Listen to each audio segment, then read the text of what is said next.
to Gecko News. I'm Magdalena. And I'm Elia. For today's top story, have you ever wondered how the food drive is arranged? Yes, do you know how? No, but I know a few people who can help us out. Over to Neil and Gabby for more. Hello, Mr. Vanna, Lava, I am Neil. Hey. Why is the food drive so important to our SIS community? It's important to our community because, one, it's one of our traditions, although that's not the most important reason, but it's a thing we've been doing for a very long time. And we're the oldest international school in Shenzhen, and this tradition is a bit important to us. But two, the reason it's most important to us is that at SIS we really believe in service and serving the community. And in this case, we're collecting all these goods that then get donated to an organization called the Guangzhou Sunshine Qingtin Love Promotion Association, and they share those goods out. How do you came up with this food drive idea? I didn't come up with the idea. It's like I said, it's one of SIS's long-run tradition. SIS has been doing this since even before I came to SIS. I'm involved in it primarily because the Student Council has historically always played a role in helping to collect the items and raise awareness. How do you decide where to bring it? That's a good question. So we don't. Luckily, we have this wonderful organization that we partner with, and they are the ones so we give it over to them, and then they go and they share it with the families who are in need and families who can really benefit from it. Thank you for your interview. Pleasure. What jobs do the different Stuco members have before, during, and after the food drive? So before the harvest drive happens, we get baskets and place them in the entrance so the students can put the foods in there. Like, for example, grains, canned food, and foods that can last long. And as you can see, during the harvest drive, students donate, they collect, the students per grade, they collect the foods in the basket. And after the harvest drive ends, Stuco will go calculate and weigh the foods, and we will find out which grade has donated the most, and they will be the winner of the harvest drive. Okay, how did the Stuco decide where to send the food? So I'm not really sure yet, but our goal is to raise 2,000 kilograms and donate it to people who are homeless or can't afford to buy foods. Okay, thank you. Thank you. Wow, that answers all of my questions. Great job, Neil and Gabby. Remember, the food drive ends on November 3rd. All the food collected will go to families in need. You can do it, SIS. For our next story, some of our Gecko News members will give some information about the history of Halloween. Huh? Halloween has a history? I have no idea what you're talking about. So let's learn about it. Hajin will tell us the history of Halloween first. Hi, I'm Hajin, and we are going to tell you about the history of Halloween.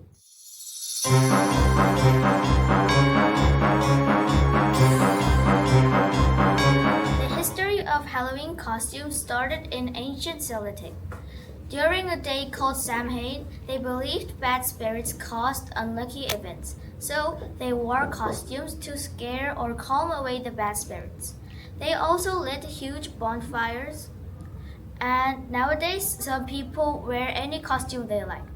Now Ujin and Ganu are going to talk about trick-or-treating and why Halloween is on the October 31st. Thank you, Hajin. Now I'll talk about why Halloween is at October 31st. October 31st was the New Year's Eve at Ireland, and the Celts think that there are boundaries between living world and dead people's world.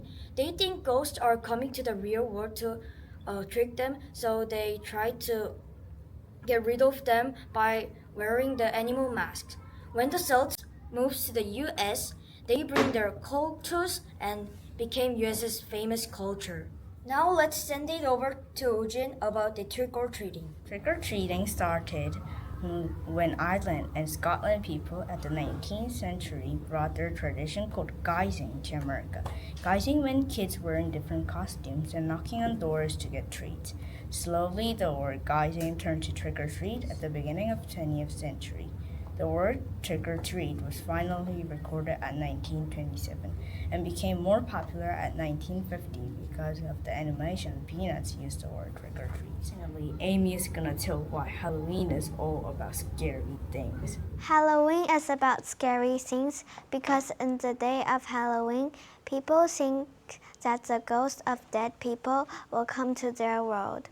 They're afraid that the ghosts will mess up their home, so they put on scary costumes to scare away the ghosts. Wow, that was a lot of information. My head is getting dizzy. Finally, it's time for the return of Question of the Week.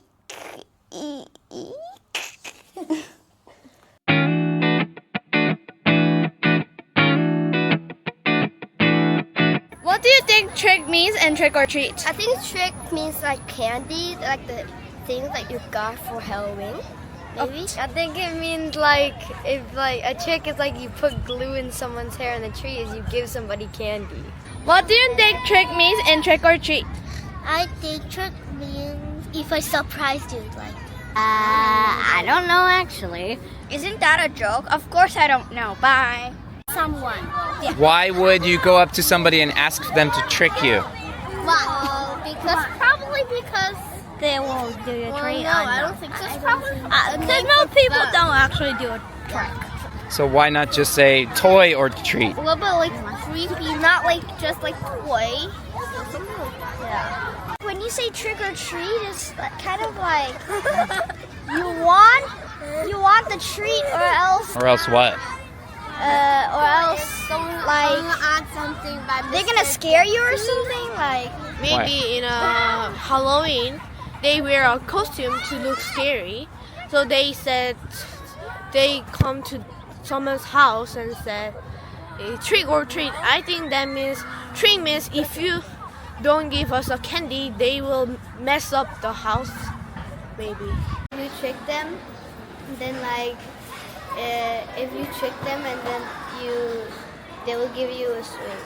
Trick or treat means if you don't want to make your house a mess, then give us candy. If you want to trick someone, or you can treat, but it's usually treats. Yes, A trick or a treat. You can trick other people, or you can just get a treat. I think it's like, I don't know. Bye bye.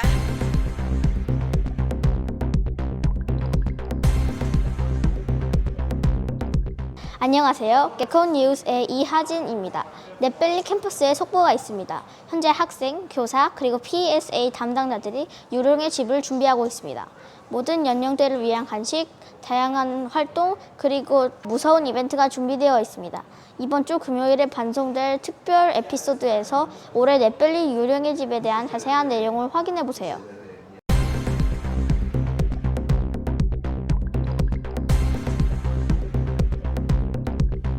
Madalena, did you hear?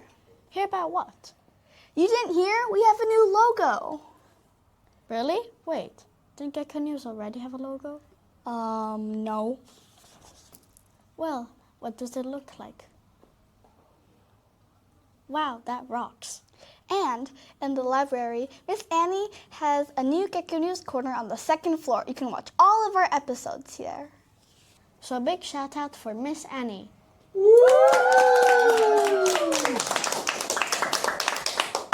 And that is all today for Gecko News. Arrivederci, geckos.